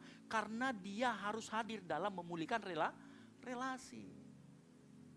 Seseorang harus hadir, seseorang harus dekat untuk kemudian memulihkan relasi. Yang mengerti katakan amin. Nah di titik ini seringkali engkau tetap merasa kering. Halo? Di titik ini saat engkau bilang Tuhan aku mau mendekat tapi kok susah banget ya. Pada saat engkau menyanyikan pujian atau baca Alkitab kok kayaknya kering banget. Tapi saya mau kasih tahu, terus mendekat. Teruslah mendekat, karena yang nextnya, kalau kamu sudah mendekat, kamu akan perbaiki mesbah. Mesbah sejati di dalam hal ini ada 3. Yang pertama mesbah pribadi. Mesbah pribadi ini pondasi utama. Apa ini? Jam-jam waktu doamu bersama. Jam-jam waktu intimmu dengan Tuhan. Ini gak boleh kamu tinggalkan. Kenapa? Karena ini adalah pondasi, sama-sama katakan pondasi. Mesbah pribadi adalah tempat pembentukan hati. Hati kita dibentuk pada saat kita punya mesbah pribadi. Makanya mesbah pribadi itu bukan panggung performa. Karena gak ada yang liatin. Nah kalau kita sudah bangun mesbah pribadi, kita sudah mendekat sama Tuhan, kita bangun, maka perhatikan. Semakin kamu dekat sama Tuhan, akan semakin sensitif dengan dosa. Tahu sensitif dengan dosa? Ya, sebelum kamu mendekat sama Tuhan, digarepe-garepe sama pacarmu kau mau. Tapi sekarang begitu kau disentuh begini, kuduslah aku sebab kamu kudus. Kuduslah kamu sebab aku kudus. Itu firman Tuhan. Itu sensitif dengan dosa. Semakin bangun pribadimu maka kau semakin dekat dengan Tuhan. Ini bicara tentang apa? Ayo kembalikan waktu-waktu jam doamu bersama Tuhan. Waktu-waktu baca Alkitabmu. Halo. Saya nggak suruh semuanya di sini. Habis ini kita punya harus 1 orang 3 jam berdoa, ya enggak. Ada orang yang tipenya dia berdoa setengah jam, dia kuat di doa. 5 menit baca Alkitab, 25 menit doa pujian penyembahan. Ada orang yang sebaliknya. Pujian penyembahannya 5 menit, dia senang baca Alkitab. Saya tipe orang yang senang sekali membaca Alkitab. Ya, bukan artinya enggak doa, enggak. Saya juga senang doa, cuman kalau dari porsi saya suka membaca Alkitab. Saya suka renungkan firman Tuhan. Ini cara kita membangun relasi dengan Tuhan, yang mengerti katakan amin. Membangun relasi dengan Tuhan, lalu kemudian kalau itu sudah kuat, baru kita ngomong mesbah yang kedua, mesbah keluarga. Tapi Kak, saya kan belum punya keluarga, belum punya istri. Iya, tapi kau anak kan tidak mungkin dari batu kau lahir. Halo? Betul atau tidak? Kalau statusmu anak, ayo ajak kakak adekmu, nenek, kakek yang tinggal dalam rumahmu, ayo bangun mesbah keluarga. Bangun mesbah keluarga dalam keluarga artinya kamu memberikan porsi yang lebih supaya Tuhan memimpin keluargamu. Ya. Kalau sudah mesbah keluarga baru kita ngomong tentang komunitas. Komunitas itulah gereja, di mana engkau di Tuhan tempatkan, di mana engkau bertumbuh. Ibaratnya kalau mesbah pribadi adalah pondasi, mesbah keluarga itu tembok-temboknya. Mesbah komunitas saat kamu panggil orang untuk berpesta di rumahmu. Jangan dibalik, tidak mungkin bisa dibalik. Harus dibangun dengan mesbah pribadi, yang mengerti katakan amin. Kenapa? Karena mesbah pribadi itu membentuk hati. Mesbah keluarga membentuk budaya. Mesbah korporat, mesbah bersama menyatakan arah yang akan dituju. Yang mengerti katakan amin. Ingat, mesbah pribadi akan memperkuat mesbah keluarga dan mesbah korporat. Jangan dibalik. Memang suatu kali kita bisa dikuatkan kembali saat kita bertemu dengan orang-orang seiman. Tetapi mesbah korporat, mesbah bersama tidak akan pernah menggantikan mesbah pribadi. Bangun ini kembali. Bangun sama-sama, ayo. Ya. Nah kalau kita sudah mendekat sama Tuhan, kita sudah bangun mesbah, maka selanjutnya kita berbicara mengenai korban.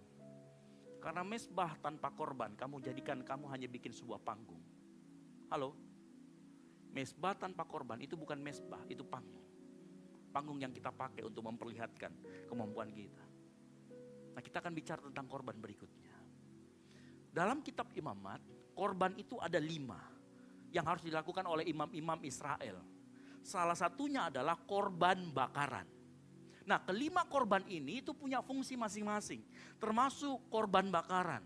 Saya kan hanya berbicara korban bakaran karena yang disebutkan di dalam ayat yang kita baca itu adalah korban bakaran.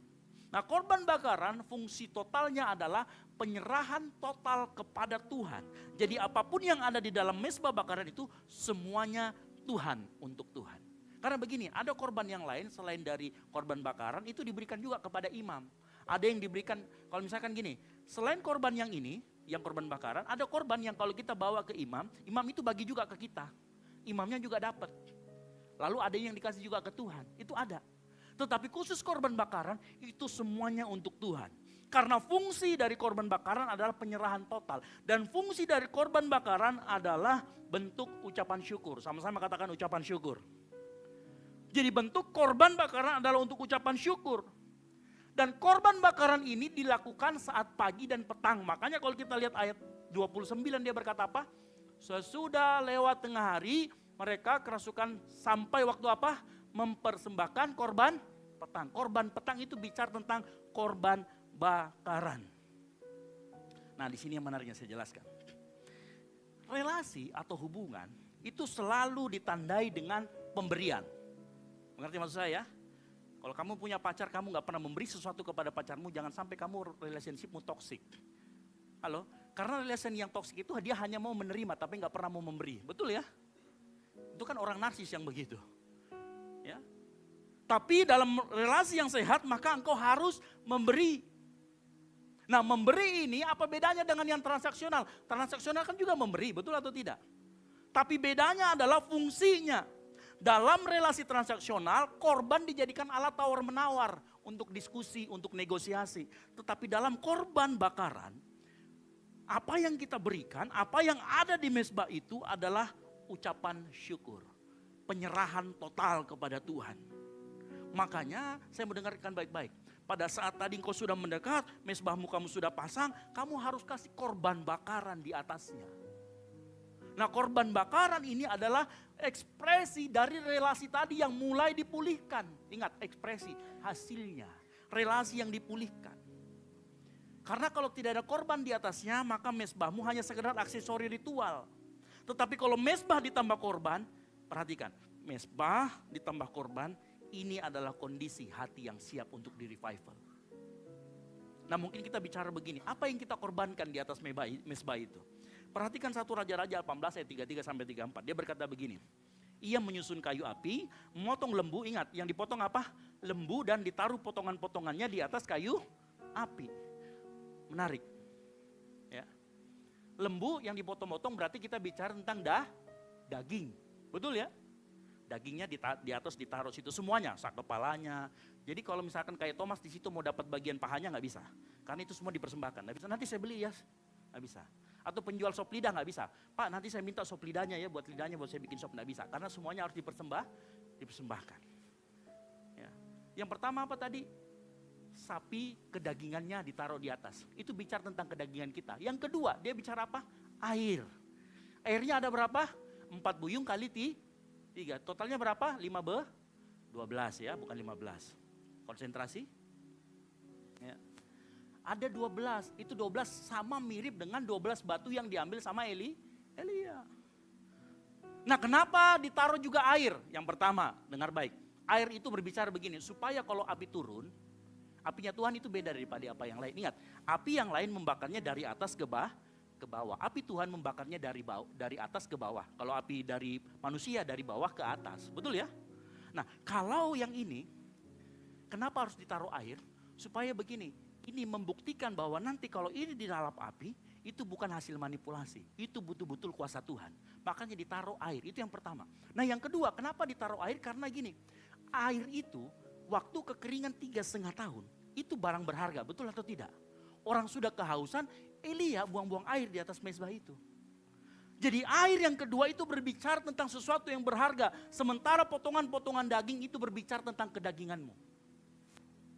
Jadi di atas mezbahmu, coba perhatikan. Engkau harus mempersembahkan yang terbaik, juga bersamaan engkau harus membakar kedaginganmu. Yang mengerti katakan amin.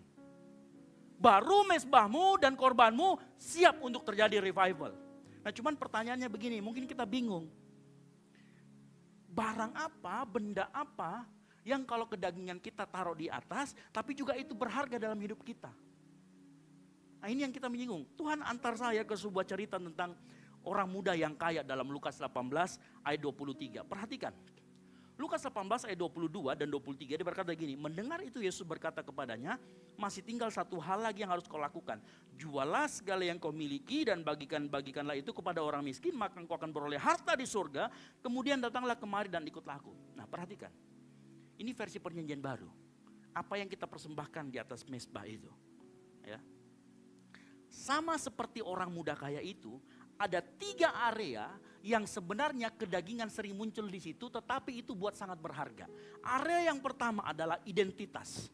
Perhatikan nanti dalam Lukas, orang muda ini orang yang pemimpin, bukan orang remeh-temeh. Dia itu pemimpin. Coba nanti baca, ada seorang pemimpin muda. Nah, itu begitu dikatakan di dalam Lukas. Bayangkan, dia seorang pemimpin harus jadi murid lagi.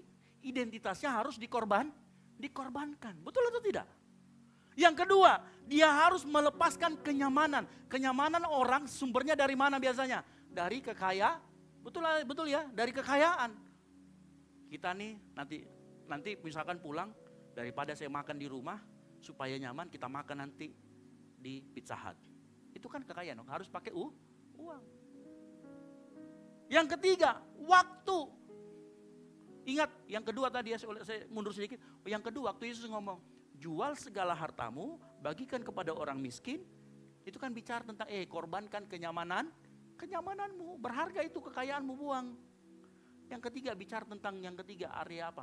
Waktu Tuhan Yesus ngomong, ikutlah aku. Tuhan lagi ngomong gini, begitu kau jual semua itu, kamu ikut saya, artinya saya menjadi prioritasmu. 3 area, identitas, kenyamanan, kekayaan, dan waktu. Inilah yang harus kita persembahkan kepada Tuhan. Dan bukankah ini juga sulit? Bapak Ibu Saudara sekalian, kadang-kadang identitas itu bisa jadi berhala. Itu kedagingan, betul atau tidak? Kadangkala kekayaan itu bisa jadi sumber malapetaka. Ada orang yang dulu tidak kaya, begitu kaya istrinya jadi nambah. Itu juga sumber kedagingan. Ada orang yang dikasih waktu, bukan dipergunakan waktu baik-baik, dipergunakan waktu untuk main game dari pagi sampai pagi. Ada orang yang dikasih waktu 24 jam, dia pakai dari tidur sampai ke tidur. Tidur, makan. Ada orang yang seperti itu. Jadi gambaran 3 area ini adalah 3 yang harus kita persembahkan. Yang paling berharga dan yang di situ ada kedagingannya. Nah, cuman kita bingung, bagaimana aplikasi praktisnya? Bagaimana kita persembahkan identitas, kenyamanan dan waktu? Nah ini saya ajarkan praktisnya. Paulus pernah mengajarkan dalam Ibrani 10 ayat 25 dikatakan gini, janganlah kita menjauhkan diri dari pertemuan-pertemuan ibadah kita. Betul ya? Saya mau kasih tahu kenapa Paulus menasehatkan kita jangan menjauhkan diri dari pertemuan ibadah. Kenapa? Karena di pertemuan-pertemuan ibadah seperti ini adalah ujian sekaligus melatih diri kita untuk punya disiplin rohani dalam kita berusaha atau mengembangkan otot-otot pengorbanan kita di mezbah tadi. Halo? Waktu engkau datang ke tempat ini untuk bergereja, salaman sama Aser, tidak ditanya tuh, apakah Anda CEO, menyamar jadi sopir? Ada yang nanya di depan? Nggak ada, identitasmu tidak berlaku di sini. Engkau duduk sama rata, berdiri sama tinggi, betul atau tidak? Identitasmu tidak berlaku di sini. Nggak ada yang nanya, CEO atau bukan. Ya, banyak yang ketawa, ternyata banyak yang suka nonton drama Cina. Saya tadi pagi waktu saya bikin bahan ini, saya diprotes sama istri saya, kenapa kau tulis ini CEO? Tidak ada orang kenal tahu. Ayo coba besok, kalau saya bilang CEO pasti ketawa semua. Ternyata betul, ternyata semua penggemar derajin. Ya. Dan saya lihat muka-mukanya kayaknya sekarang lebih menghormati orang yang lebih rendah. Karena takutnya dia CEO. Nggak ada waktu engkau datang ke tempat ini, nggak ada ditanyain mengenai identitasmu siapa. Kamu orang besar, orang kecil, kamu kuli bangunan atau bukan, nggak ada. Yang kedua, waktu kamu datang ke tempat ini, kamu harus mempersembahkan kenyamananmu apa. Ada persembahan di sini. Persembahan diakonia, persembahan persepuluhan dan lain sebagainya. Hidup kita ini, gaji kita 4 juta. Sehari 200.000. Kalau kita kasih persepuluhan 400.000, berarti 200.000 kenyamanan kita terganggu, betul atau tidak? Tapi disitulah di gereja kamu melatih otot-otot pengorbananmu supaya menjadi orang yang kuat. Dilatih sekaligus diuji di sini. Waktu kita datang ke gereja, waktu kita kasih 2 jam buat Tuhan, betul atau tidak? Makanya kalau di gereja jangan cuma sekedar main handphone, update status, main IG. Sayang. Pakai waktu betul-betul itu untuk memuji nama Tuhan. Pakai waktu betul-betul itu untuk dengarkan firman Tuhan. Yang mengerti katakan amin. Jangan dipakai lagi untuk yang lain. Cuma 2 jam loh. Tapi perhatikan 2 jam ini adalah latihan rohanimu. Makanya Paulus berkata begini. 1 Timotius 4:8 berkata gini. Latihan badani terbatas gunanya. Tetapi ibadah disetarakan dengan latihan badani. Artinya ibadah adalah latihan rohani. Buat kita belajar memberi, buat kita belajar ngasih waktu kita, buat kita belajar mengorbankan identitas kita. Yang mengerti katakan amin. Makanya jangan jauhkan itu, kalau perlu ikuti juga yang tengah-tengah minggu. Yang mau katakan yes. Oh sedikit. Halo? Ingat, kita sedang dilatih dalam ibadah mempersembahkan 3 area ini. Makanya kalau datang ibadah, datang dengan sikap hati yang benar. Jangan sikap hati yang apatis. Apalagi dibicarakan di depan itu, pasti uang lagi. Halo? Ya. Ibadah di gereja itu latihan rohani. Nah kalau di ibadah gereja kita gak bisa memberi keputusan yang benar, apa kabar kalau kita Senin, Selasa, Rabu, Kamis, Jumat, Sabtu? Makanya saya berdoa di tempat ini. Kalau engkau datang ibadah di tempat ini, kau betul-betul konsentrasi, kasih waktumu yang terbaik. Pada saat memberi persembahan, kasih persembahan yang terbaik. Engkau gak peduli identitas samping kiri kananmu, dia mau CEO, oke, dia mau apa, gak perlu ditanya-tanya juga kan. Saya jangan sampai ada WL, halo shalom saudara-saudara, boleh lihat samping kiri kanannya, tanya apakah engkau CEO, gak boleh ya. Nah saya rindu di tempat ini pada saat engkau datang beribadah sama Tuhan, pakai waktumu betul untuk mengarahkan hatimu kepada Tuhan. Kenapa? Di sini tempat latihanmu. Kalau kita datang ke tempat nge-gym, gerakan kita salah, besoknya itu sakit-sakit badanmu. Percaya sama saya. Disuruh squat. Wah. Tapi gerakanmu salah, bukan squat, jongkok. Besok itu sakit itu, tapi beda yang sakit. Kalau ada PT mungkin kau sudah dimarahi, salah gerakanmu itu, besok kau salah. Kenapa? Karena ternyata apa yang kita lakukan selama 2 jam ini tempat latihan kita untuk kemudian diuji sesungguhnya di Senin, Selasa, Rabu, Kamis, Jumat, Sabtu. Makanya kalau latihannya benar, maka setidaknya hidupmu akan benar di luar sana. Yang mengerti katakan amin. Kalau kau sudah bangun mesbahmu, mendekat bangun mesbah, berikan korban 3 area hidup itu. Maka dengar baik, ini adalah ekosistem di mana revival layak untuk mendarat di sana. Saya kasih ilustrasi seperti sebuah kapal layar. Kita itu adalah orang-orang yang ada di kapal layar itu. Tugas kita adalah membersihkan kapal, siapkan tali-talinya, siapkan layarnya. Sehingga kalau angin Tuhan muncul, kita cepat naikkan layar kita. Kita bisa berselaras dengan Tuhan, berlayar. Begitu kita menciptakan ekosistem, maka respon dari Tuhan, respon api yang berdaul dari Tuhan muncul. 1 Raja-Raja 18 ayat 38 berkata, lalu turunlah api Tuhan menyambar apa? Habis korban bakaran. Ingat, yang disambar adalah mesbah yang benar, bukan mesbah palsu. Mesbah yang sudah diperbaiki, mesbah yang ada korban bakarannya. Makanya dituliskan di dalam ini yang dihabiskan duluan apa? Korban bakarannya di atas, lalu kemudian kayu apinya, batu dan tanah, baru yang terakhir apa? Air. Ini api dari Tuhan itu menyambar dari atas ke bawah. Kalau api kita masak, Thomas masak tuh dari bawah ke atas. Ini api Tuhan, bedanya di situ. Maka dengar baik. Api revival hanya turun menjilat mesbah dan menghabiskan korban bakaran yang benar. Karena api revival nantinya akan membawa orang, membawa umat Tuhan untuk mengatakan begini. Yahweh, Tuhan, dialah Allah. Tuhan, dialah Allah. Ini revival yang terjadi.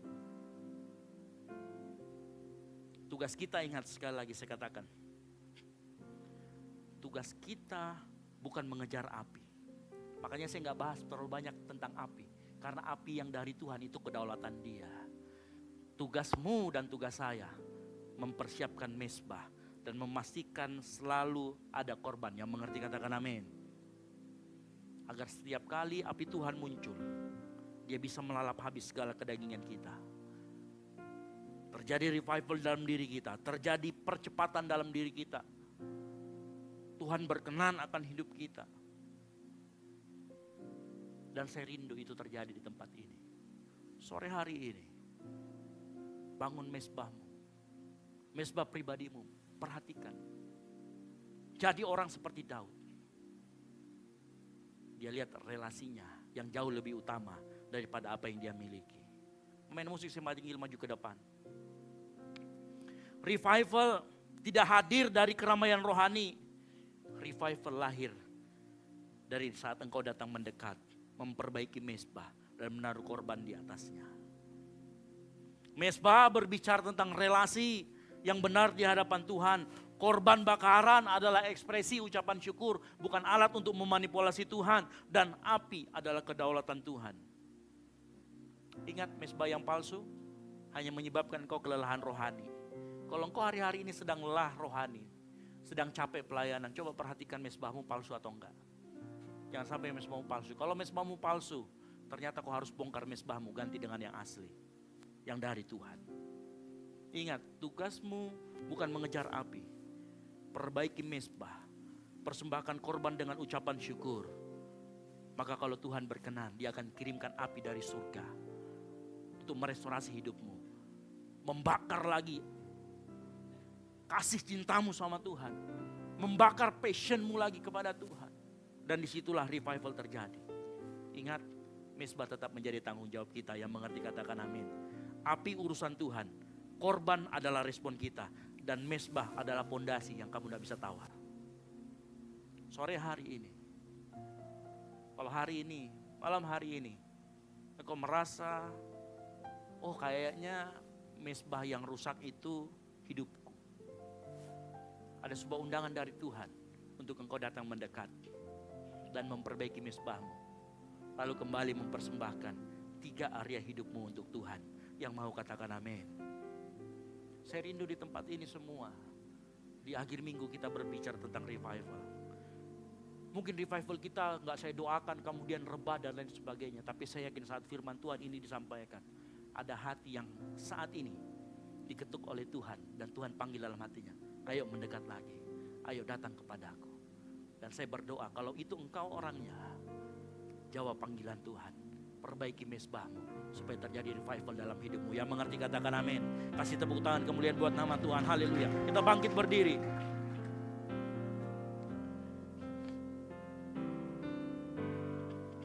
Pujian dan syukurku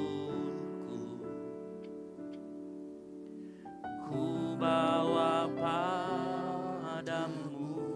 Katakan dengan rendah hati. Dengan rendah hati ku persembahkan. Katakan sadar bila ku ada. Sadar bila ku ada. Hanya karena anugerah, bukan karena kekuatanku. Katakan, ku tahu hidupku adalah penyembah. Ku tahu hidupku adalah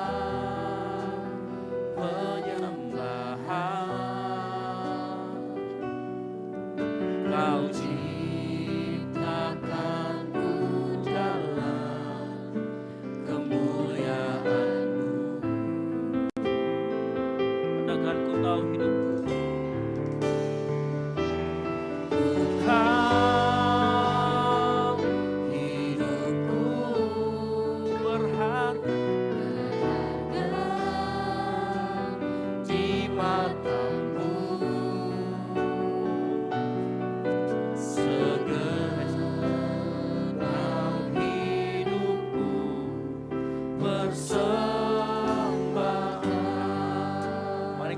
mendekat sama Tuhan. Bangun mesbahmu kembali.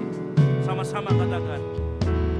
Pujian dan syukurku ku bawa padamu. Katakan dengan rendah. Dengan rendah hati ku persembahkan. Katakan sadar bila kami ada. Sadar bila ku ada Hanya karena hanya karena anugerah, bukan karena kekuatanku. katakan ku tahu hidupku. Ku tahu hidupku adalah penyembahan. Kau ciptakanku dalam kemuliaan-Mu. Kami tahu kami Ku tahu hidupku berharga di mata-Mu. Segenap hidupku persembahkan. Mari sama-sama katakan kami tahu hidup kami Tuhan. Ku tahu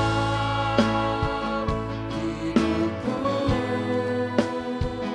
adalah penyembahan. Kau ciptakanku dalam kemuliaan-Mu. Katakan tahu hidup kami Tuhan.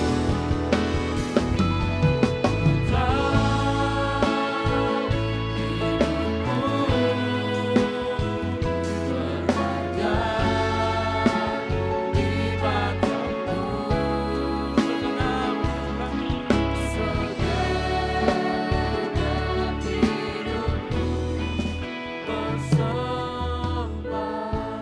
mari jemaat Tuhan saja katakan pujian ini. Ku tahu hidupku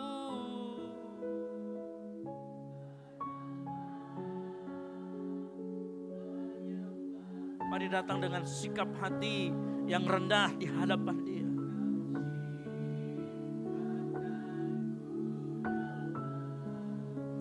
Kemuliaan-Mu. Katakan kami tahu hidup kami Tuhan. Ku tahu hidupku berharga di mata-Mu. Segenap hidupku persembahkan. Mari lebih lagi sama-sama katakan. Ku tahu hidupku adalah penyembahan.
menyanyikan hidup kami adalah penyembahan, kami juga mau pastikan hidup kami ada mezbah Tuhan di dalamnya.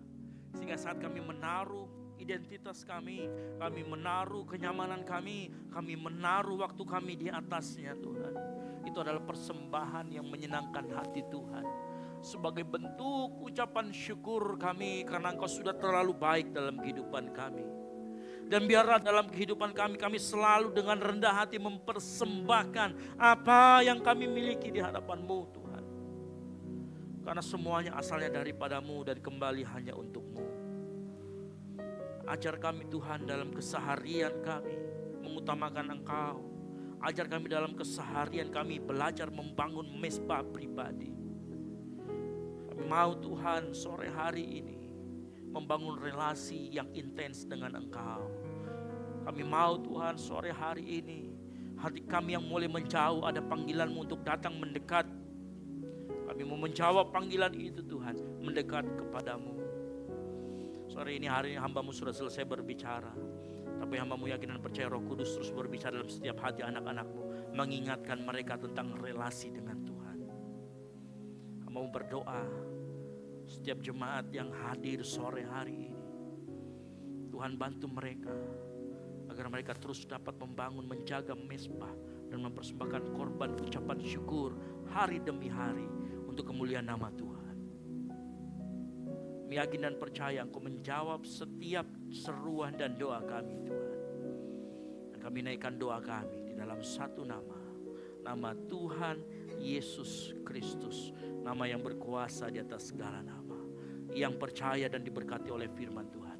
Sama-sama katakan amin. Kasih tepuk tangan yang meriah buat kemuliaan nama Tuhan. Haleluya. Silakan duduk Bapak Ibu Saudara sekalian.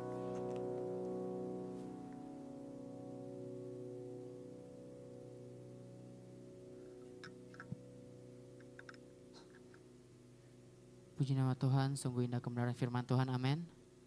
Tiba saatnya kita akan berikan persembahan. Di depan jemaat Tuhan sekalian terdapat 2 amplop. Amplop yang pertama diperuntukkan untuk operasional pastori dan amplop yang kedua untuk diakonia. Alur persembahan dimulai dari sebelah kiri, tengah dan kanan saya diikuti oleh arahan Aser. Kemudian di atas kotak persembahan terdapat ayat tahunan. Bagi Bapak Ibu jemaat Tuhan yang belum mengambil ayat tahunan boleh diambil saat memberikan persembahan nanti. Mari kita angkat amplop persembahan kita satu dalam doa, kita berdoa. Kami mengucap syukur Tuhan dan terima kasih, sungguh kasih-Mu dahsyat dalam kehidupan kami. Kami telah mendengarkan kebenaran firman-Mu Tuhan, urapi kami Tuhan agar firman-Mu yang kami dengarkan dapat menuntun langkah kami dan menyenangkan hati-Mu. Berkati juga hamba-Mu dimanapun Engkau tempatkan, Engkau bukakan lagi rahasia kebenaran firman Tuhan. Tiba saatnya kami akan memberikan persembahan, Engkau berkati setiap persembahan kami, agar persembahan ini menjadi pelebaran firman-Mu Tuhan. Di dalam nama Tuhan Yesus kami sudah berdoa dan mengucap syukur. Haleluya, amin. Selamat memberi, Tuhan Yesus memberkati. Mulia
Yesuslah Raja, Yesuslah Raja.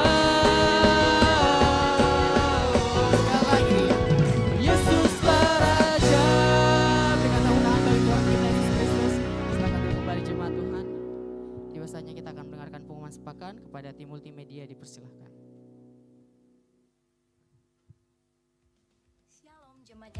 Shalom jemaat yang dikasihi Tuhan, berikut beberapa informasi kegiatan GBI Oikumene selama 1 minggu ke depan. Doa pelayan dan puasa akan diadakan pada hari Sabtu pukul 6 sore bertempat di gereja. Gladi bersih untuk ibadah raya pertama akan diadakan pada hari Sabtu pukul 7 malam, ibadah raya 2 pada hari Minggu pukul setengah 3 sore, dan gladi bersih untuk ibadah raya ketiga akan diadakan pada hari Sabtu pukul 10 pagi. Ibadah raya Minggu diadakan sebanyak 3 kali, yaitu pukul 9 pagi, pukul setengah 5 sore, dan pukul 7 malam. Ibadah raya yang pertama dan yang kedua akan disertai ibadah anak sekolah minggu. Ibadah-ibadah ini dapat disaksikan secara online melalui live YouTube GBI Oikumene. Bagi saudara-saudari yang ingin mendapatkan dukungan doa, silakan menghubungi nomor berikut. Pondok Daud akan diadakan setiap hari Selasa dan Jumat pukul 3 sore bertempat di ruang sekolah minggu. Bagi jemaat Tuhan yang berkerinduan untuk didoakan, silakan mengisi form pokok doa yang telah disiapkan. Mari tetap saling menopang dalam doa-doa kita kepada Tuhan. Bagi saudara-saudari yang membutuhkan layanan konseling, penyerahan anak, dan pernikahan, silakan menghubungi nomor berikut. Baptisan akan diadakan pada minggu terakhir setiap 3 bulan sekali. Bagi saudara sekalian yang membutuhkan layanan baptisan, silakan menghubungi nomor berikut.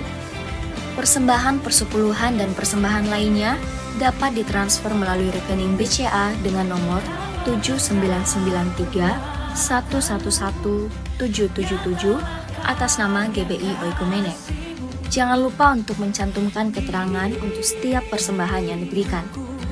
Perpuluhan yang jemaat Tuhan berikan akan dipergunakan seluruhnya untuk pekerjaan Tuhan di tempat ini dan akan dilaporkan secara periodik serta terbuka kepada jemaat Tuhan sekalian. Bagi Bapak Ibu jemaat Tuhan dan saudara sekalian yang rindu untuk melayani Tuhan, silakan mengisi formulir dengan cara scan barcode berikut atau menghubungi nomor berikut. Mari memakai waktu dan talenta yang Tuhan beri bagi kemuliaan namanya. Demikian informasi mengenai kegiatan GBI Oikumene selama sepekan. Selamat hari Minggu, Tuhan Yesus memberkati. Shalom. Mewakili Ibu Gembala serta Wakil Gembala di tempat ini, saya mengucapkan selamat datang bagi seluruh jemaat sekalian yang sudah datang, yang baru pertama kali datang maupun yang sudah pernah datang di gereja kami GBI Oikumene. Di samping kanan Bapak Ibu jemaat sekalian sudah ada teman-teman ASER yang membawa 2 form. Form yang pertama itu ada form selamat datang. Jadi apabila jemaat sekalian baru pertama kali datang, boleh diambil formnya, diisi data dirinya, dan setelah ibadah ini boleh dikembalikan kepada teman-teman ASER yang bertugas. Dan di tangan teman-teman ASER juga ada form pokok doa. Jadi apabila jemaat sekalian punya kerinduan ataupun hal-hal yang ingin didoakan, setiap hari Selasa dan Jumat di tempat ini kami mengadakan Pondok Daud. Kami akan mendoakan pokok-pokok doa yang dituliskan dan dititipkan oleh seluruh jemaat sekalian. Jadi tidak perlu ragu mengambil formnya. Kami akan mendoakan dan membantu menopang di dalam doa untuk seluruh pokok-pokok doa yang dituliskan oleh jemaat sekalian. Untuk kegiatan kita sepanjang minggu ini masih belum ada. Kita akan rutin mengadakan kegiatan lagi itu di bulan Februari. Dan untuk pengumuman tambahan lainnya, di bawah ada teman-teman panitia dari panitia ulang tahun Goal Sisi yang ketiga yang kita akan adakan acaranya pada bulan Maret nantinya. Ada penjualan kebab dan salah satu juga bentuk pencarian dana kita juga menjual baju. Ya, bazar baju harganya 100.000. Jadi apabila jemaat sekalian ingin menabur untuk pelayanan kami nantinya pada bulan Maret, boleh menghubungi teman-teman yang bertugas di belakang. Itu saja pengumuman tambahan kita pada minggu ini. Tuhan Yesus memberkati. Baik, puji nama Tuhan, saya undang kita untuk bangkit berdiri. Kita akan mengakhiri ibadah kita pada malam hari ini. Ini seluruh hidup kami Tuhan.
bersyukur Bapa untuk penyertaan-Mu. Kami bersyukur untuk ibadah yang sudah kami lakukan pada sore hari ini. Kami bersyukur Bapa untuk pelayan firman yang sudah menabur, sudah mengingatkan kami hari ini bahwa mesbah kami itu sangat penting dalam kehidupan kami Bapa. Terima kasih Bapa untuk ibadah kami ini. Kami juga berdoa untuk para pelayan yang sudah melayani kami pada sore hari ini. Tuhan berkati mereka Bapa, baik di altar maupun apapun bentuk pelayanan kami Bapa, kami serahkan ke dalam tangan-Mu. Kami percaya semuanya itu Bapa untuk kemuliaan nama Tuhan. Kami juga berdoa Bapa untuk semua yang hadir pada sore hari ini, kiranya terus diberkati oleh Tuhan. Tuhan berkati mereka Bapa dalam kehidupan mereka, apa yang menjadi kerinduan mereka Tuhan berkati Bapa, apa yang menjadi cita-cita Tuhan berkati setiap cita-cita yang kami masing-masing Bapa. Kami berdoa untuk teman-teman kami berdoa untuk orang-orang yang mencari pekerjaan, Tuhan berkati sehingga menemukan pekerjaan yang sesuai dan untuk kemuliaan nama Tuhan. Yang bekerja juga Tuhan berkati dalam pekerjaannya, sehingga dalam pekerjaannya sentiasa mengandalkan Tuhan dan semuanya untuk kemuliaan nama Tuhan. Kami berdoa untuk teman-teman kami atau orang-orang yang rindu untuk melayani di tempat ini, Tuhan berkati apa yang menjadi kerinduan untuk melayani, Tuhan berkati Bapa sehingga melalui pelanannya Bapa, nama Tuhan dipermuliakan. Kami juga berdoa untuk yang belum sempat hadir pada sore hari ini. Mungkin ada yang sakit, Tuhan menyembuhkan mereka melalui obat-obatan, apa yang dikonsumsi, makanan, Tuhan berkati Bapa sehingga melalui itu Bapa mendatangkan kesembuhan baginya dan di kemudian hari bisa datang untuk beribadah bersama kami.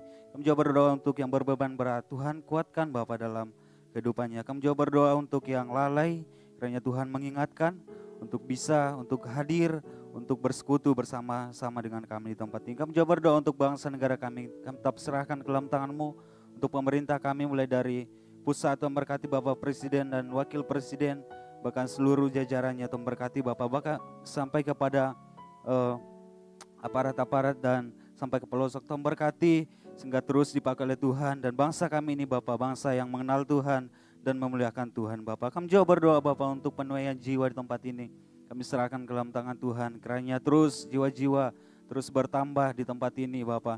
Kami bersekutu bersama-sama di tempat ini Bapak untuk memuliakan nama Tuhan. Kami serahkan ke dalam tangan Tuhan untuk setiap komsel, bahkan ibadah persekutuan yang diadakan. Tuhan berkati Bapak semuanya itu Bapak, sehingga melalui itu Bapak banyak jiwa-jiwa yang dituai Bapak. Kami juga berdoa untuk keluarga kami, bahkan kedua orang tua kami, saudara-saudara kami masing-masing. Tuhan berkati dimanapun Tuhan mereka berada, kiranya Tuhan yang memberkati mereka dalam kehidupannya, dalam pelayanan, dalam keluarga. Tuhan berkati Bapak sehingga terus dekat dengan Tuhan dan sentiasa memuliakan nama Tuhan. Kami juga berdoa Bapak untuk Ibu Gembala di tempat ini. Kami serahkan ke dalam tangan Tuhan, dalam masa tuanya diberkati oleh Tuhan, bahkan terus diberikan kesehatan dan kekuatan yang daripada Tuhan.